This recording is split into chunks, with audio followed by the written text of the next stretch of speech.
لیکن وہ سارے معجزے ایک دور تک رہے اور وہ معجزہ پھر لوگوں کے دماغوں سے اوجھل ہو گیا. لیکن محمد عربی صلی اللہ علیہ وسلم کا معجزہ سب اپنی جگہ، لیکن قرآن عظیم کا بیان فرمانا اور ایک ایک نقطے اور ایک ایک حرف کا صحیح ہونا، یہ صبح قیامت تک آپ کے معجزے کا اعلان کرتی رہے گی. مطلب یہ ہے کہ قرآن عظیم کے جتنے نکات ہیں، قرآن عظیم میں جتنے زیر و زبر ہیں، قرآن عظیم میں جتنے حروف ہیں، قرآن عظیم میں جتنی آیتیں، سورتیں، منزلیں ہیں، وہ سب چیخ چیخ کر اعلان کرتی رہیں گی کہ ہم محمد عربی صلی اللہ علیہ وسلم کا معجزہ. تو معلوم یہ ہوا کہ قرآن ایک ایسی کتاب ہے جس کا مقابل پوری کائنات میں کسی مذہب کے پاس، کسی شخص کے پاس نہیں ہے.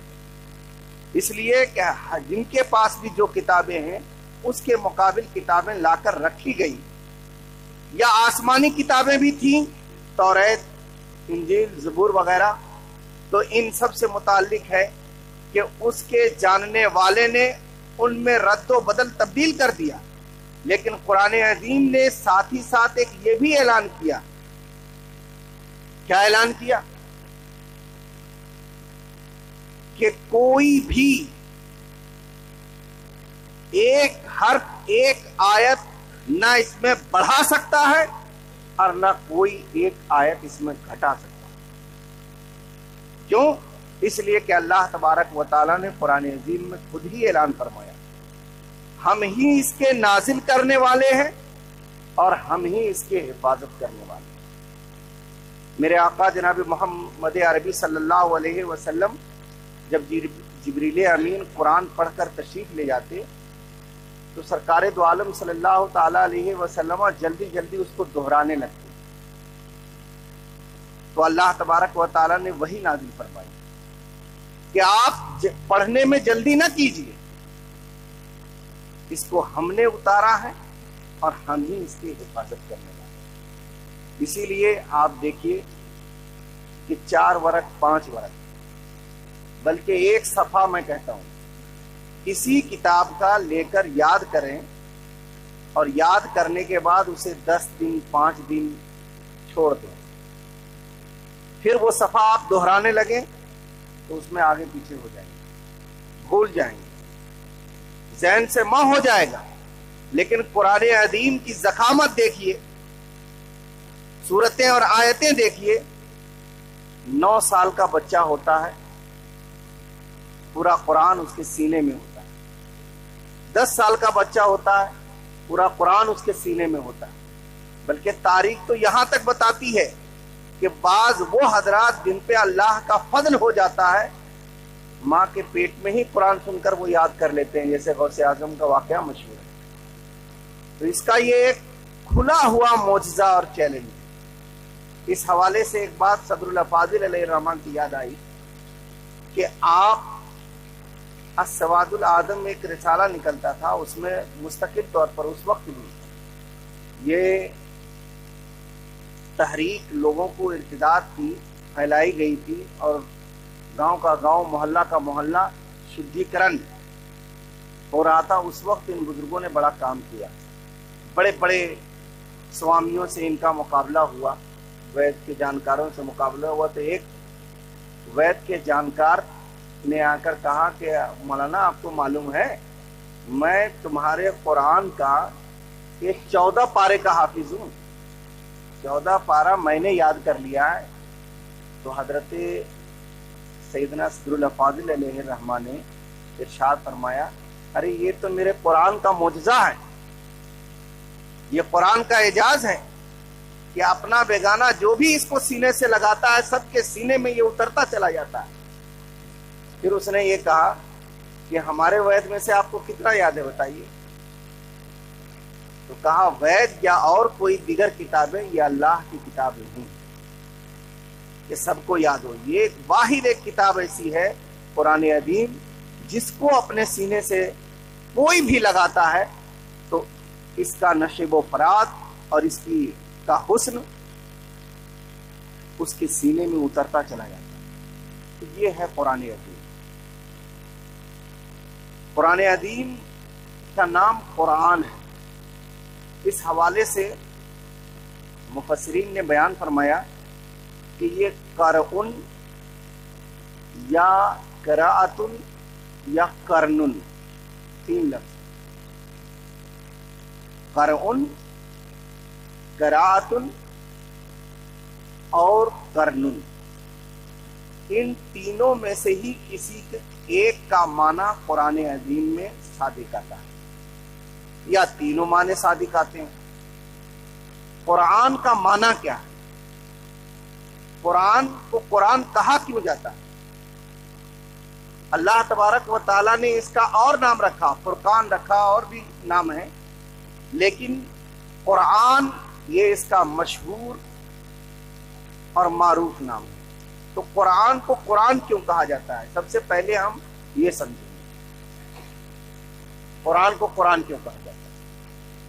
تو قرآن یہ قرآن سے ہے۔ قرآن کے معنی ہے یکجا ہونا، آپس میں اکٹھا کر دینا، ملانا۔ اس معنی کے اعتبار سے قرآن کو قرآن کہا گیا۔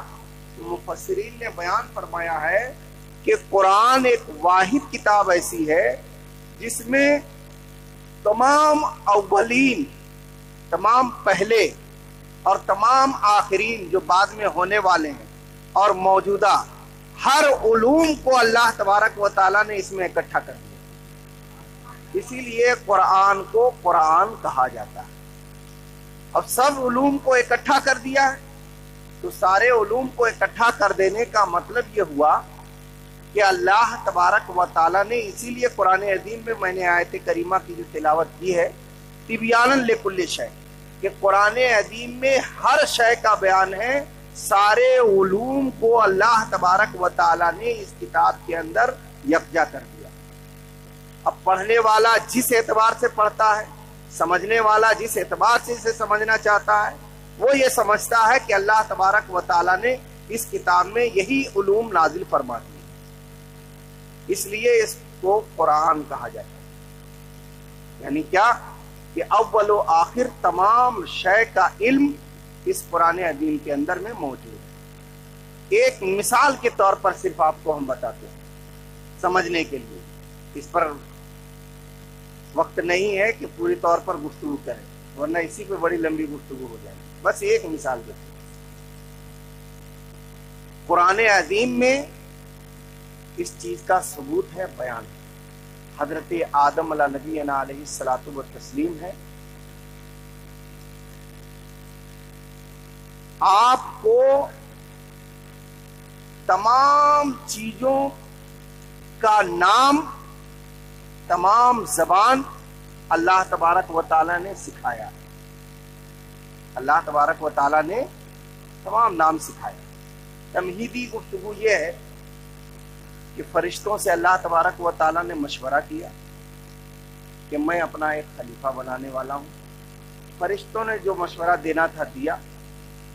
بہرحال فرشتوں نے مشورہ یہ دیا کہ کیا تو زمین میں ایسے کو آباد کرے گا جو فتنہ پھیلائے گا، فساد کرے گا، خون بہائے گا، یسفک الدماء۔ اللہ تبارک و تعالیٰ نے فرشتوں سے کہا کہ عالم و ما لا تعلمون، خلیفہ بنانے میں جو حکمت ہے، جو میں جانتا ہوں تم لوگ نہیں جانتے۔ بہرحال فرشتوں کی آزمائش اسی علم پر رکھا گیا، اسی علم پر رکھا گیا، اور حضرت آدم کو تمام مسمیات، تمام چیزوں کا نام سکھا دیا گیا۔ یہاں پر مفسرین نے، امام رازی نے، امام قرطبی نے، در منصور وغیرہ نے بڑی تفصیل کے ساتھ روشنی ڈالی ہے کہ آج پوری دنیا میں جتنی زبانیں بولی جا رہی ہیں، جتنی زبانوں کا ایجاد ہو چکا ہے، اور صبح قیامت تک جتنی زبانیں بولی جائیں گی، یہ تمام چیزوں کا علم حضرت آدم علیہ السلام کو اللہ نے سکھایا۔ تو کوئی بھی زبان ہو، یہ ہمارے نبی جلیل القدر پیغمبر آدمیت کی جان حضرت سیدنا ابو البشر آدم علیہ السلام کو معلوم تھا. تو قرآن عظیم سے ثبوت مانگیں گے، ہر شے کا ثبوت. گجراتی کہاں بولی جا رہی ہے، کنڑ کہاں بولی جا رہی ہے، تمل کہاں بولی جا رہی ہے، انگریزی کہاں بولی جا رہی ہے، بنگالی کہاں بولی جا رہی ہے، ان تمام چیزوں کا علم قرآن عظیم کی ایک آیت میں علم آدم الاسماء کلھا، اس کے اندر اللہ تبارک و تعالیٰ نے پنہا کر صرف ایک مثال ہم نے دی تاکہ یہ ذہن میں آپ کے بس رچ جائے کہ قرآن عظیم کی آیتوں میں جتنا غور کرے گا، جتنا ریسرچ کرے گا، جس نہج سے ریسرچ کرے گا، قرآن عظیم جواب دیتا ہوا نظر آئے. قرآن عظیم عاجز نہیں ہے، ہمارا علم عاجز ہے، ہماری پہنچ عاجز ہے، لیکن قرآن عظیم ایک سمندر ہے، اور یہ ایک ایسا سمندر ہے کہ جو جتنا پینا چاہتا ہے پی لے، سمندر سے کچھ کم ہونے والا نہیں ہے. علم کی یہی مثال ہے کہ علم کی بڑی شان ہے. اللہ تبارک و تعالیٰ نے حضرت آدم کو جو فضیلت بخشی اور حضرت آدم کو جو علو مرتبت عطا فرمائی، اور فرشتوں کے درمیان، مقربین کے درمیان جو تاج حضرت آدم کو ممتاز کر رہا ہے، وہ شے ہے علم. تو علم سے ہمارا رشتہ حضرت آدم علیہ نبینا علیہ الصلوۃ والتسلیم کی ذات ببرکات سے ہی ثابت ہے. آج افسوس کی بات ہے کہ ہم ہر میدان میں پیچھے ہیں. جس علوم کو دیکھیے ہم ان علوم میں پیچھے ہیں. یہ ساری چیزیں آج جو ماڈرنائز کر کے اس کے اوپر رنگ اور روغن چڑھا کر یہ پیش کیا جاتا ہے کہ یہ چیز فلاں نے ایجاد کی، یہ چیز فلاں نے ایجاد کی، یہ چیز فلاں نے ایجاد کی.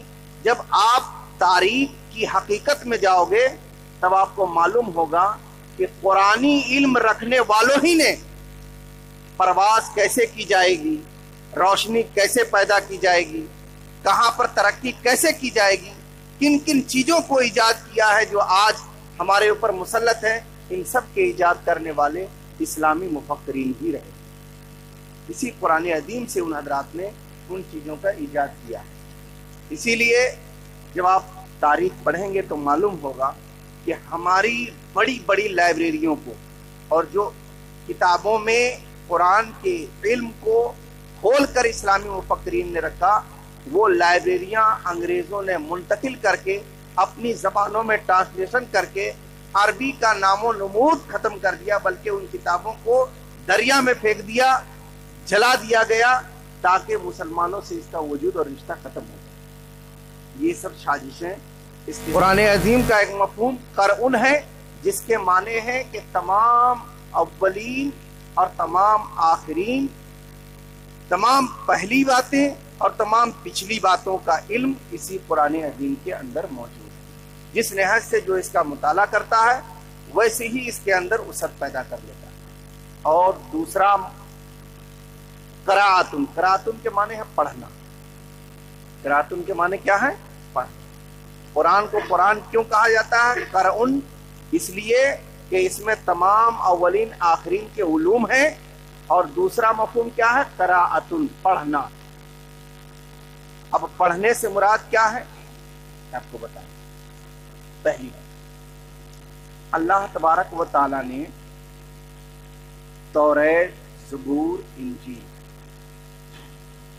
یہ 3 کتابیں نازل کریں اور کچھ صحیفے، بعض حضرات پر صحیفے نازل فرمائے، جیسے حضرت ابراہیم پر صحیفے نازل ہوئے. تو یہ تمام صحیفے یا کتابیں اللہ تبارک و تعالیٰ کی طرف سے جس پیغمبر کے پاس، جس رسول کے پاس نازل ہوا وہ لکھا ہوا ہے.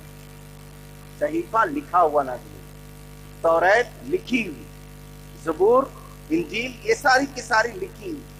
صرف آسمانی کتابوں میں ایک قرآن ہی ایسی کتاب ہے جو پڑھی ہوئی بول کر نازل ہوئی. اس کی شان یہ تھی کہ حضرت سیدنا جبریل علیہ السلام تشریف لاتے آقا صلی اللہ علیہ وسلم کی بارگاہ میں، اور حضرت جبریل امین پڑھ کر سناتے جاتے، اور میرے آقا صلی اللہ تعالی علیہ وآلہ وسلم اسے اپنے ذہن میں محفوظ فرمائے۔ صرف قرآن ہی کا ایک اعجاز ہے کہ یہ پڑھا ہوا نازل ہوا، یہ بول کر نازل ہوا، یہ لکھا ہوا نازل نہیں۔ اس لیے قرآن کو قرآن کہا جاتا ہے کہ یہ پڑھا ہوا نازل۔ ایک بات تو یہ، اور دوسری بات اس کے اندر یہ ہے کہ قرآن عظیم کی تلاوت، پڑھنا، سمجھنا جس انداز میں کیا جاتا ہے، پوری کائنات میں کوئی کتاب اتنی نہیں پڑھی جاتی۔ یہ کتاب ہر جگہ، مسجد ہو، گھر ہو، نماز ہو، جس انداز میں بھی آپ دیکھیں قرآن عظیم پڑھا جاتا ہے، یاد رکھا جاتا ہے، اس پر عمل کیا جاتا ہے۔ بلکہ اللہ تبارک و تعالیٰ نے اپنا گھر کعبہ معظمہ ایک وہ ایسی مقدس جگہ عطا فرمائی ہے۔ اللہ تبارک و تعالیٰ ہم سب کو زیارت عطا کرنے کی توفیق عطا فرما دے، زیارت ہو جائے، ہم لوگوں کی حاضری ہو جائے۔ وہاں جب جائیں گے تو وہ گھر کبھی اللہ کے ذکر سے خالی ہی نہیں ہوگا، ہمیشہ تسبیح و تحریر اور تلاوت قرآن کیا ہی جاتا ہے۔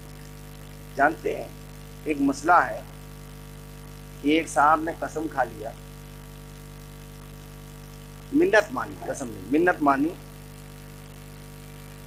کہ اگر میرا فلاں کام ہو گیا تو میں ایسی عبادت کروں گا کہ اس وقت دنیا میں ویسی عبادت کوئی کر ہی نہ رہا ہو۔ اب وہ بات پوری ہو گئی، اب یہ مسئلہ آیا علماء کے سامنے، بڑے بڑے کے پاس پوچھا گیا، لوگوں نے غور کیا کہ اگر روزے کا حکم دیتے ہیں پوری کائنات میں کوئی نہ کوئی تو روزہ رکھ رہا ہوگا، نماز کا حکم دیں کوئی نہ کوئی پوری کائنات میں کہیں نہ کہیں نماز پڑھ رہا ہوگا، تسبیح و تحلیل کسی بھی عمل خیر کا اگر حکم دیا جائے تو پوری کائنات میں وہ عمل خیر کوئی نہ کوئی تو کر رہا ہوگا۔ یہاں گفتگو ہو رہی ہے، کہیں اور بھی تو گفتگو ہو رہی ہوگی، قرآن پڑھا جا رہا ہوگا، کہیں اور بھی تو قرآن پڑھا جا رہا ہوگا۔ تو یہ مسئلہ ہمارے امام سیدنا امام اعظم علیہ رحمت و رضوان کی بارگاہ میں پہنچا، تو آپ نے جواب دیا کہ مسئلہ بہت آسان ہے۔ بڑے بڑے علماء حیران کہ جواب کیا دیں، اور الحمدللہ ہم لوگ جن کی تقلید کرتے ہیں، قرآن کا اتنا وسیع علم ان کے سینے میں اللہ نے انہیں دیا تھا کہ وہ فرماتے یہ مسئلہ بہت ہے۔ اب وہ کیا ہے؟ کہا کہ چلا جائے کعبہ شریف کے اور کعبے کا دروازہ کھلوائے اور کعبے کے اندر جا کر کے وہ کوئی عبادت کرے، تسبیح و تحلیل کر لے یا نماز پڑھ لے، تو پوری کائنات میں وہ ایک عبادت ایسی ہوگی کہ کعبے کے اندر وہ کر رہا ہے، کوئی دوسرا نہیں کر رہا۔ یہ وسیع علم ہمارے امام اعظم علیہ رحمت و رضوان کا۔ بہرحال بیان کرنے کا مقصد یہ ہے کہ قرآن کو قرآن قراءتن پڑھنے کی وجہ سے بڑی کثرت کے ساتھ اسے پڑھا جاتا ہے، یاد رکھا جاتا ہے، اس لیے کہا جاتا ہے۔ اور ایک تیسرا مفہوم ہے قرنن، جس کے معنی ہے ملنا، ساتھ رہنا۔ اس اعتبار سے قرآن کو قرآن کہا جاتا ہے کہ اس میں ایک آیت دوسری آیت سے، ایک سورت دوسری سورت سے بالکل اللہ تبارک و تعالیٰ نے اس انداز میں بیان فرمایا ہے کہ آدمی پڑھتا چلا جائے اس کی طبیعت نہیں اگتا، اور جب اسے پڑھا جاتا ہے تو اس کی فضیلت اور اس کا ثواب اس کے ساتھ ہو جاتا ہے۔ اور پھر یہ کہ اگر قرآن یاد رکھا تو ہر وقت بندے کے ساتھ ہے، اور اگر یاد نہیں ہے تب بھی قرآن عظیم کے معنی و مفاہیم پر ایک مسلمان کا اعتماد اور یقین رہ جائے، ایمان ہے، اس اعتبار سے وہ ہمیشہ قرآن کے ساتھ ہے، اور قرآن نے بھی اس کو اپنے ساتھ رکھ لیا۔ ابھی قرآن کی فضیلت جب بیان کریں گے تو آپ کو معلوم ہوگا کہ قرآن عظیم مرنے کے بعد بھی اللہ تبارک و تعالیٰ جو کثرت کے ساتھ قرآن عظیم پڑھتے ہیں، جسے ولایت عطا اللہ تبارک و تعالیٰ فرماتا ہے یا فضل فرما دیتا ہے، تو بعد مرنے کے بھی بعض قبروں سے قرآن عظیم کی تلاوت کی آواز سنی گئی۔ پڑھنے والے اس انداز میں بھی پڑھتے ہیں، اور پھر یہ کہ جو اس کو پڑھتا ہے، متعدد سورہ آل عمران ہے، سورہ بقرہ ہے، اور دیگر سورت ہے، سورہ یاسین وغیرہ ہے، پورا قرآن ہے، یہ محشر کے میدان میں جب آدمی نفسی نفسی کے عالم میں ہوگا تو یہ نور بن کر آئے گا، مومن کے ساتھ ہوگا، اور اس وقت رب کی بارگاہ میں قرآن عظیم سفارش کرے گا، اس کی صورتیں سفارش کریں گی کہ اے رب العالمین، اس نے تلاوت کی ہے اور عمل اس کے جیسے ہوں، لیکن میں تیرا کلام ہوں اور تیرے کلام کو اپنی زبان سے اس نے ادا کیا، تو یہ سفارش کرے گا، بندہ بخش دیا جائے۔ تو قرآن ملنا یہ بندے کے ساتھ اس طرح مربوط ہے اور اس طرح ساتھ ہے کہ جب تک وہ دنیا میں ہے اور جب دنیا سے رخصت ہو جاتا ہے اور رخصت ہونے کے بعد حساب و کتاب کے مراحل سے گزرتا ہے، ہر موڑ پر قرآن بندے مومن کے ساتھ رہے، اس لیے قرآن کو قرآن کہا جاتا ہے۔ تو قرآن عظیم کے لیے مفسرین اعظام نے یہ 3 باتیں بیان کی، اور تینوں باتیں بڑی اختصار کے ساتھ ہم نے آپ کے سامنے رکھی، ورنہ مفسرین نے اس میں وہ نکات بیان فرمائے ہیں کہ قرآن واقعی ایک سمندر ہے، جتنا اس کا مطالعہ کریں اور مفاہیم اس کے جب کھلتے جاتے ہیں تو پرتیں اس کی کھلتی جاتی ہیں۔ حضرت مولائے کائنات بسم اللہ کے نقطے کی توضیح و تشریح بیان کرتے تھے تو پوری رات ختم ہو جاتی۔ اب اندازہ کیجیے کہ قرآن کتنا وسیع علم رکھتا ہے۔ تو آپ یہ 3 باتیں یاد رکھیں، قرآن کو قرآن، اور ان تمام علوم جو ہوئے پہلے اور جو صبح قیامت تک ہونے والے ہیں، سارے علوم حشر و نشر وغیرہ کے اللہ نے اس میں اکٹھا کر دیا۔ قرآن کو قرآن اسی لیے کہا جاتا ہے، یا تو قرآن کو قرآن اس لیے کہا جاتا ہے کہ اللہ تبارک و تعالی نے اسے پڑھا ہوا نازل فرمایا اور یہ بہت زیادہ پڑھا جاتا ہے، اس کے مقابل کوئی دوسری کتاب نہیں پڑھی جاتی، یا قرآن کو قرآن قرن ساتھ رہنے ملنے، یہ جب تک بندے مومن دنیا میں ہے، دنیا کے بعد قبر میں، قبر کے بعد حشر و نشر وغیرہ، ہر جگہ قرآن اس کا ساتھی اور معاون ہے۔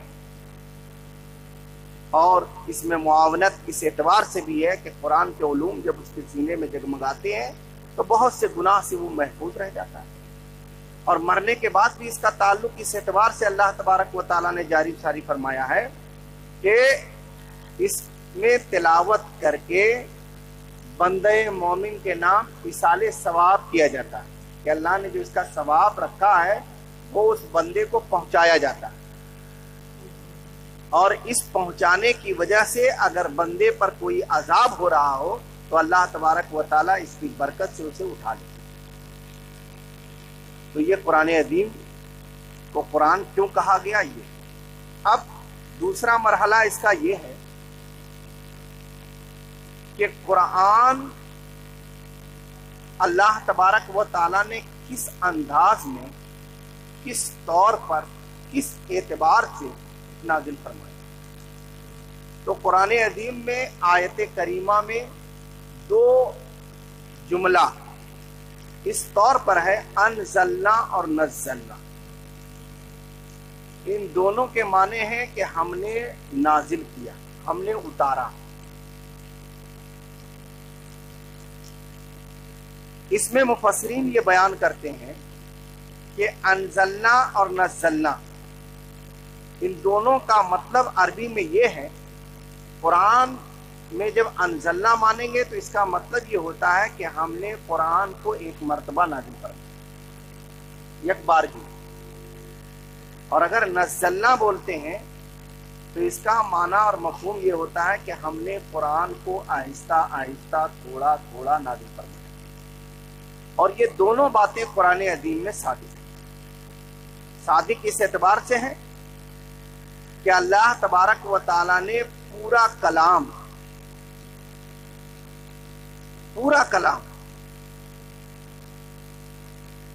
یک دفعہ لوح محفوظ پر منتقل فرما دیا۔ گویا حضرت جبریل امین علیہ الصلاۃ والتسلیم نے اسے لوح محفوظ پر یک مرتبہ اور پھر جبریل امین علیہ الصلاۃ والتسلیم کے ذریعے محمد عربی صلی اللہ تعالی علیہ وسلم پر 23 سال کی مدت میں تھوڑا تھوڑا نازل فرمایا۔ تو یک دفعہ یہ لوح محفوظ پر نازل ہوا اور تھوڑا تھوڑا کر کے یہ حضور اکرم صلی اللہ علیہ وسلم پر نازل ہوا۔ تو یہ دونوں باتیں قرآن عظیم پر صادق آتی ہیں۔ اور اس میں حکمت یہ ہے تھوڑا تھوڑا نازل کرنے میں کہ اگر سارے احکام، اگر ساری باتیں یک دفعہ نازل کر دی جاتی تو بندہ اس کے کرنے، اسلام سے مانوس ہونے، کلام الہی کو سمجھنے سے کتراتا، اکتاتا اور نہ کر پاتا۔ اس لیے سارے احکام کہ روزہ بھی، نماز بھی، حج بھی، زکوٰۃ بھی، یہ بھی وہ بھی، ساری چیزیں یک دفعہ نازل ہوئی، ایسا نہیں، تھوڑا تھوڑا کر کے جس اعتبار سے محمد عربی صلی اللہ تعالی علیہ وسلم نے لوگوں کے درمیان تبلیغ فرمائی، اور تبلیغ جب ان کے دلوں میں گھر کر گئی تو ان احکام کو اللہ تبارک و تعالی نے 23 سال کی مدت میں نازل فرمایا۔ اس لیے آج بھی کسی بھی معاملے کو بڑی حکمت کے ساتھ اور بڑی دور اندیشی کے ساتھ میں لوگوں کے درمیان واضح نصیحت کی ضرورت پڑتی ہے۔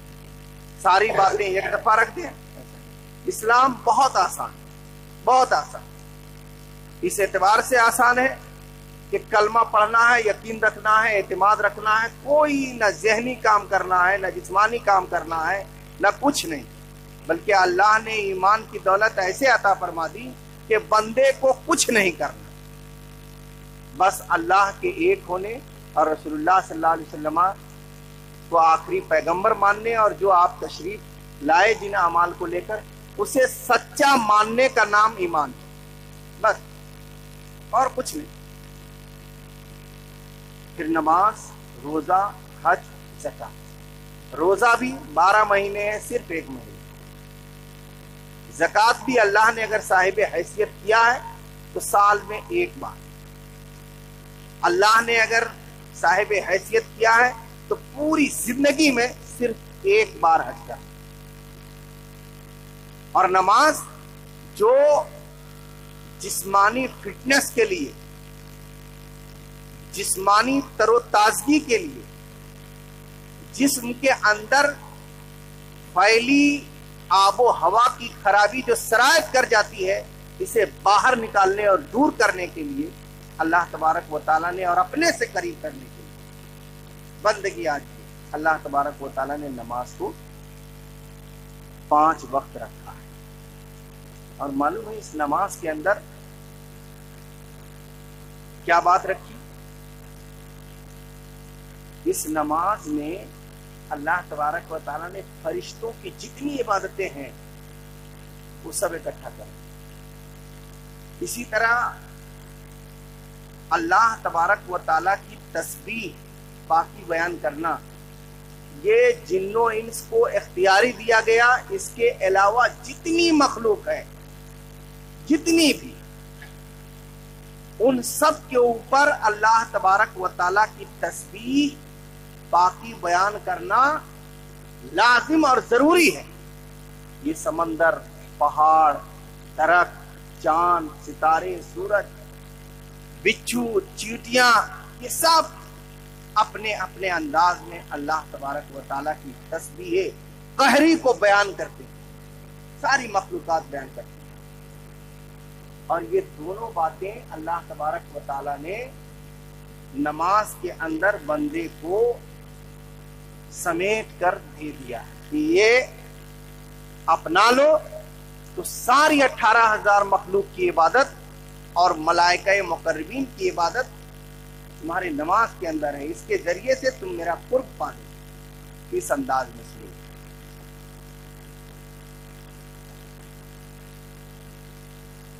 بعض فرشتے وہ ہیں جو صرف کھڑے ہیں اور اللہ کی تسبیح کرتے ہیں، بعض فرشتے رکوع میں، بعض فرشتے سجدے میں، بعض فرشتے تسبیح سے بیان کرتے ہیں۔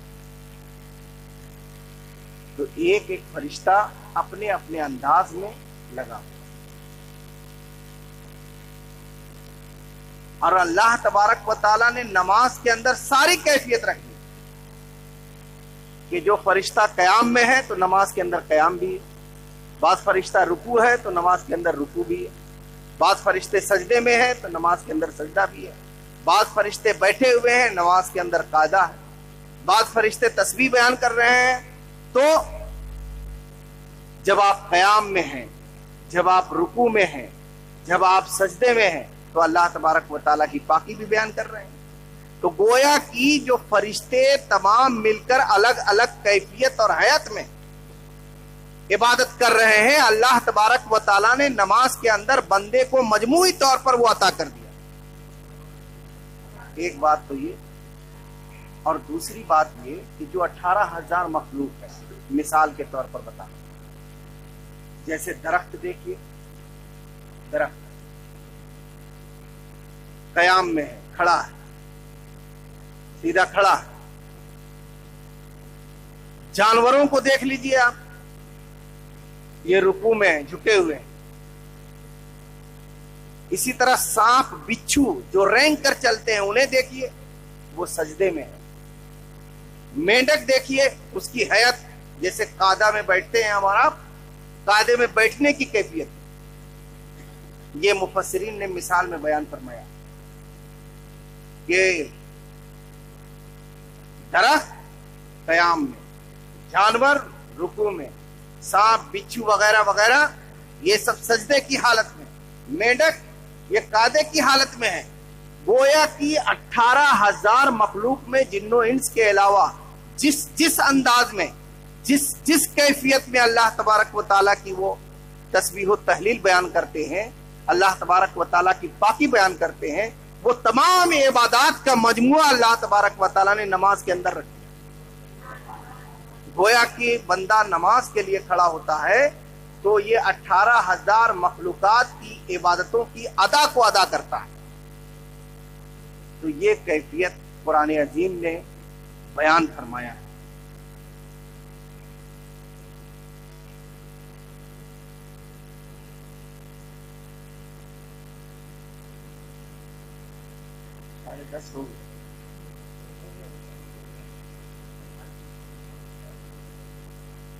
اللہ تبارک و تعالی ہمیں اور آپ کو، عالم اسلام کو قرآن عظیم کی برکتوں سے مالا مال فرمائے۔ انشاءاللہ عز و جل کوئی عذر نہ رہا تو ہر پیر کو بعد نماز عشاء جو وقت دیا گیا ہے 9:30 بجے پابندی کے ساتھ آپ حضرات تشریف لائیں، میں بھی حاضر رہنے کی کوشش کروں گا، اور دعا یہی ہے کہ اللہ تبارک و تعالی قرآن عظیم کی برکتوں سے عالم اسلام کو مالا مال فرمائے، عزت و آبرو کی حفاظت فرمائے، اور جو پریشانیاں آج کل منڈلا رہی ہیں اللہ اپنے فضل سے، کرم سے اپنی رحمت سے اسے دور فرما دے اور ہم سب کو شریعت مطہرہ کا پابند بنائے، اور جتنی تنظیمیں، تحریکیں، مدارس، مساجد اسلام کی اشاعت کے گہوارے ہیں، اللہ ان تمام کو عروج عطا فرمائے، بد نظروں کی بد نظری، حاسدوں کے حسد سے اسے محفوظ فرمائے، اور تمام کی عزت و آبرو کی حفاظت فرمائے۔ وآخر دعوانا الحمدللہ۔